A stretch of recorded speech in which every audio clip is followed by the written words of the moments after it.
नमस्कार मित्रों, स्वागत करते हैं आपका अपने चैनल जेवी डिवोशनल में। पिछले एपिसोड में हम लोगों ने देखा कि किस प्रकार से शनिदेव और राहु दोनों ने मिलकर के ऋषि दुर्वासा के मन में इस प्रकार की विचार पैदा कर दिए हैं कि माला तो अब मिलेगी तो देवताओं को ही मिलेगी। अच्छा, इस पूरे प्रकरण में जब राहु को यह पता चल गया कि उनके द्वारा किया गया प्रयास विफल हो गया है और वो कहीं ना कहीं शनिदेव के साथ चला गया जो उन्होंने कार्य किया था, तो इंद्रदेव को उन्होंने भड़काया कि कहीं सूर्यदेव इतने वापस वर्चस्वी ना हो जाएं कि वो वापस से आपका इंद्रासन मांग ले। और इंद्रदेव वहां लगे हुए थे, 2 पैग मारो भूल जाओ। क्या इंद्रदेव भूल जाएंगे? भूलने वालों में से तो नहीं मारे, लेकिन 2 ही पैग उन्होंने। हाँ, वो देखा, ईमानदारी से देखा। और शनिदेव पहुंचे हैं सूर्यदेव के पास। उन्होंने सारी चीजें उनको बता दी कि कैसे जन्म हुआ है शक्ति का और क्या क्या विनाश वो ला सकती है आगे जाके। और कहीं ना कहीं हमें देखने को मिल रहा है कि सूर्यदेव और शनिदेव के जो बीच में उनका मनमुटाव था, वो पिता और पुत्र वाला तो नहीं बन रहा है, लेकिन एक तरह से कहें तो एक गठित हो गया है। हाँ, कहीं ना कहीं विचारों से सहमत, बिजनेसमैन वाला। हाँ, विचारों से सहमत है। हाँ, अब रिश्ते तो नहीं निभा पाए, लेकिन विचार तो आगे बढ़ ही रहे। किसी ना किसी कर्तव्य से जुड़ गए दोनों, तो विचार मिल रहे हैं। तो उस समिति के कारण शायद हो सकता है, या उस 7.5 के कारण, जो कुछ रहा। फिलहाल शुरू करते हैं एपिसोड 108 पार्ट 2। सूर्य लोग ही आ गए भाई। अरे 2 लोगों को साथ चला है भाई, 3 है। प्रणिपात महर्षि, सूर्य लोक आपका स्वागत करता है। पधारिए ऋषिवर, इस लोक को पावन कीजिए। 4 है भाई। बराबरी।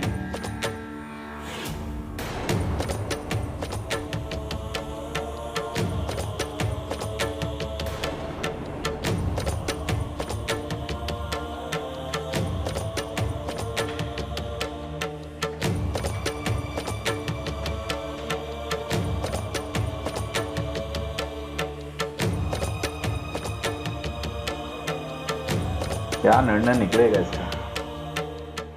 आपके आगमन से सूर्य लोक धन्य हुआ ऋषिवर।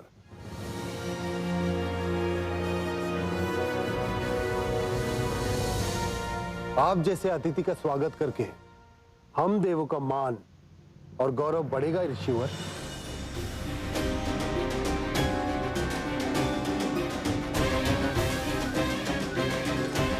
हमें निमंत्रण देने का कोई विशेष कारण? निमंत्रण दिया है भाई। मुझे लगा यार अपने आप ईश्वर आए। और हाँ। संतों की सेवा करने का कोई कारण नहीं होता देव। आपने वर्षों तक महातप किया, आपका आशीर्वाद चाहिए था और मन में कामना थी कि आपको विश्राम का थोड़ा सुख दे सकने में सफल हो सको, बस इसलिए।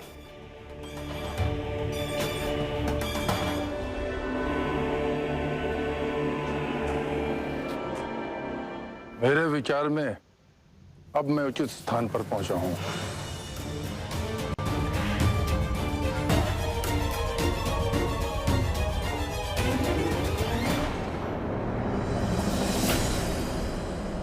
ये चंद्रलोक में है कि इंद्रलोक में है?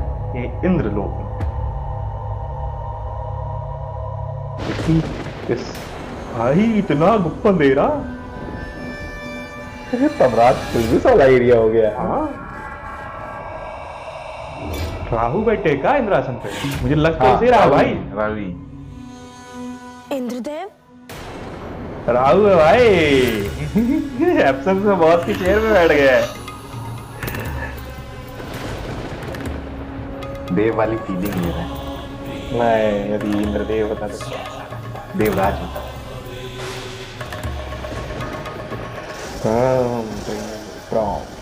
क्या हुआ शनि, इतने आश्चर्यचकित क्यों? बहुत शीघ्र ये सिंहासन मेरा होगा। मेरा होने वाला।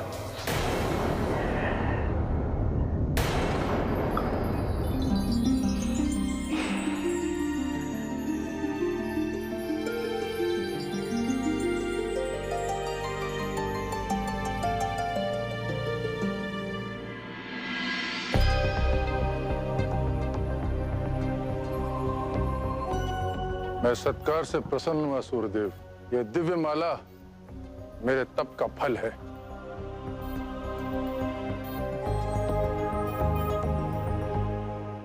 जो इस माला का स्वामी होगा उसकी शक्ति और पवित्रता में वृद्धि होगी। महादेव के पश्चात वही सबसे शक्तिशाली। अद्भुत ऋषिवर। मैंने निर्णय लिया है कि इस दिव्य माला को पाने के पात्र आप हैं सूर्यदेव, वाह, क्योंकि आप निष्पक्ष रूप से संसार को प्रकाश बांटते हैं। इसलिए निष्पक्ष रूप से आप इस दिव्य माला की शक्ति का उपयोग करेंगे। सृष्टि के हित में करेंगे।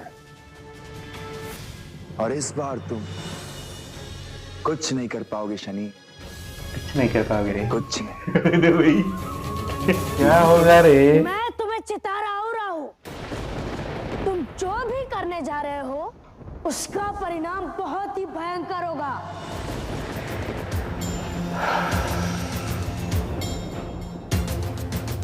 एक बार मेरा प्रतिशोध पूरा हो जाए, सारे देवता पीड़ित हो जाए, उसके पश्चात परिणाम चाहे जो हो,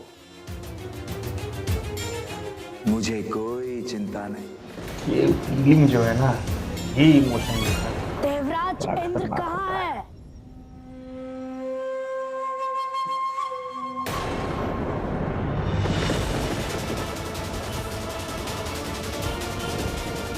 देवराज तुम्हारे पिता के पास गए हैं शने, सूर्य लोक। क्या चल क्या रहा है भाई? सुना है दुर्वासा भी वहां पहुंच चुके हैं अपनी दिव्य माला के साथ।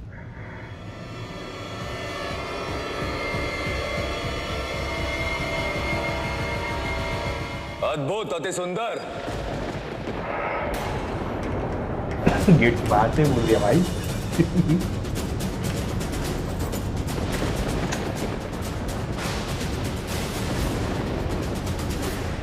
अब तुम जो भी करना चाहो, बहुत विलंब हो चुका है शनि। जब तक तुम वहां पहुंचोगे मेरा कार्य सिद्ध हो चुका होगा।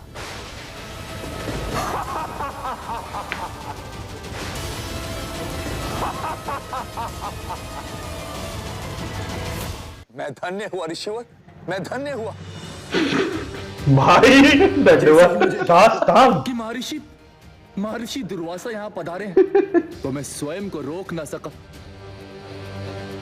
और बिना निमंत्रण के ही यहाँ चला आया सूर्यदेव, ताकि महर्षि के तेज और उनकी दिव्य माला के दर्शन कर सकूं। देख रहे हो भाई? ये पहुंच गया आशीर्वाद देने। आपका बहुत बहुत धन्यवाद सूर्य, बदबू आ रही इसको मुझसे, भगा इसको यार। कि आपने महर्षि को यहाँ आमंत्रित किया और हम देवों का सौभाग्य बढ़ाया। ऋषिवर, मैं देवराज इंद्र अवश्य, परंतु जहां आपकी उपस्थिति है वहां मैं केवल एक सेवक मात्र हूं। क्या बात है भाई? मेरा प्रणिपात स्वीकार करें। क्या शब्द फेंके हैं भाई, क्या शब्द मैं फेंके हैं। तुम्हारी विनम्रता से प्रसन्न हुआ इंद्र। अब ये तुम्हारी हुई। उचित अवसर पर आए हो।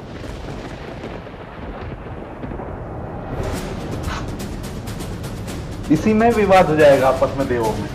ना ना ना, ऐसा तो नहीं होगा। पकड़ नहीं, पकड़ तो वो मुझे इंद्रदेव को मैं देंगे। दिव्य माला सूर्यदेव को सौंपने ही जा रहा था। मैं ऋषिवर का कृतज्ञ हूं। निसंदेह निसंदेह सूर्यदेव,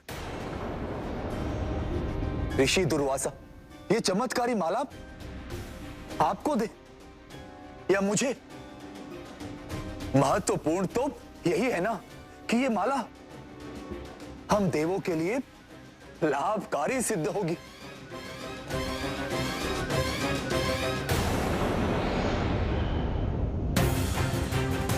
क्षमा कीजिए ऋषिवर, कदाचित मैं ये कहकर मूर्खता कर रहा हूं, परंतु देवलोक के कुछ नियम हैं और कदाचित सूर्यदेव भी उन नियमों के विरुद्ध नहीं जाएंगे। देवराज और सभी देवों का प्रमुख होने के कारण कदाचित उपयुक्त यही होगा कि ये माला मैं स्वीकार करूं।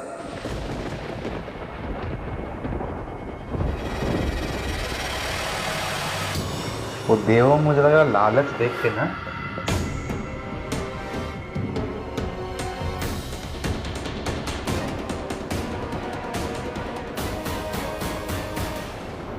उचित कहा। मैं यह दिव्य माला देवराज इंद्र को सौंपता हूं। कल घर आके सीख रहे भाई।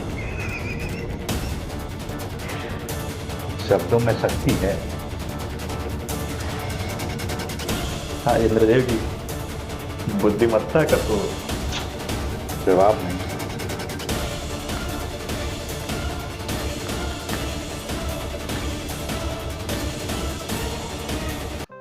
दरअसल ये जो प्रकरण हो रहा है इसके पीछे कई कहानियां हैं और अपने अपने ढंग से हैं। एक कहानी ऐसी भी है कि जब ऐरावत पे बैठ करके इंद्रदेव गमन कर रहे थे तब ऋषि दुर्वासा उनको मार्ग में मिले और मार्ग में मिलने के बाद जब ऋषि दुर्वासा का उन्होंने सत्कार किया तो ऋषि दुर्वासा प्रसन्न होकर के मोतियों के रूप में ये जो माला थी वो दे दी देवराज इंद्र को। तो देवराज इंद्र ने उसको उस वक्त तो स्वीकार कर लिया। जब दुर्वासा ऋषि आगे बढ़े तो देवराज इंद्र ने उसको फेंक दिया कि ये तुच्छ माला मेरे किस काम की, मैं नहीं, तो उन्होंने देवराज हूं। ऐरावत को पहना दिया वो माला।